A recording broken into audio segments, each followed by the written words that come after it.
Dancing Owl, the patron saint of forgotten dreams. Dancing Owl lived deep in the emerald forest, far from where anyone could find her, anyone that is but the most committed. Dancing Owl had been given a precious gift, bestowed upon her by a long lineage of grandmothers. Dancing Owl could appear to someone who could no longer remember their dreams. When the people of her village became aware they were forgetting or losing track of their dreams, they could prevail upon her for help to remember. To do this, they would first make an offering of incense burned on a handmade altar fashioned by the individual dreamer who sought Dancing Owl's assistance.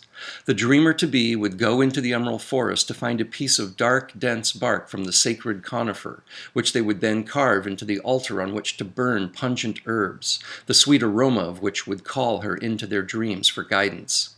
Dancing Owl was continually successful at reawakening the villagers to their innermost dreams, and the joy they felt in this gave them the strength and courage to do whatever they could imagine. Now, after a time, this angered the ruler of the land, King Filbert, and the rest of his royal minions, because people once awakened to their own inner truth could no longer be ruled, and King Filbert was intent on them doing his bidding and not their own. So the king, who by all accounts was a ruthless and selfish man, ordered Dancing Owl to be hunted down in the forest and be brought to him to be bound in chains.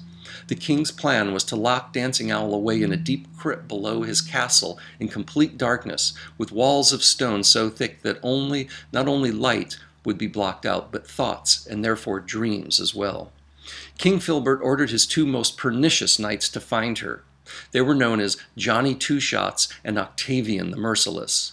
Two Shots was so named for his penchant for consuming 2 shots of a foul elixir that he concocted from absinthe, Everclear, and other noxious tonics once every hour that he was awake. Octavian the Merciless was so called because of his use of his axe to give 4-limbed creatures 8. Knees and elbows and their owners suffered greatly at his hand. At dawn, the two departed to the emerald forest to retrieve Dancing Owl. They searched throughout the shadowy canopy until they came upon a small clearing. There they discovered a burbling spring and a stone which had been carved into the shape of a bowl. They were certain this was Dancing Owl's watering spot and her drinking bowl. At once, Two Shots filled the bowl with his potent elixir, knowing when she drank it, it would subdue her. And the two waited for her, hiding amongst the colossal ferns nearby. Indeed, not long after, Dancing Owl appeared. Thirsty from a long day of foraging for mushrooms and herbs in the woods, she went to the spring and picked up the stone bowl and downed the content in a gulp. Stunned, she took 2 steps back and dropped to the ground, as if Octavian had felled her like a tree with his axe. The two sprang from the bushes and ferried her away to the castle for the king. When Dancing Owl awoke, she found herself in the crypt, seated in an enormous marble throne and bound in chains of pure gold.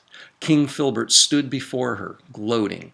He informed her of her predicament, how she would never leave this place, and that the villagers were once again his to command. Dancing Owl held back the tears. She would not give him the satisfaction or reveal any of her secrets. But once the king left and locked the door behind him, leaving her alone in the dark, she did indeed begin to weep. However, these were no ordinary tears. Dancing Owl was so pure of heart and so clear of intention that when her tears fell upon the chains of the purest gold, the two merged in an alchemical solucio, and the chains began to melt. Once free from them, she wiped the tears from her eyes and rubbed them onto the golden hinges of the door, and with a mere push, she was free. Under the cover of night, Dancing Owl made her way through the village back towards her emerald forest, but along the way she made one stop. A young woman named Meridel had been burning incense all day long so as to invoke Dancing Owl's attention. Dancing Owl stopped at her doorstep and placed one beautiful feather on her threshold. This would make it easier for her to find her way back to Meridel later that night in the dreamtime, where she would work her magic and once again reconnect Meridel to her dreams. And with that, under a star-filled sky, Dancing Owl disappeared back into the emerald forest.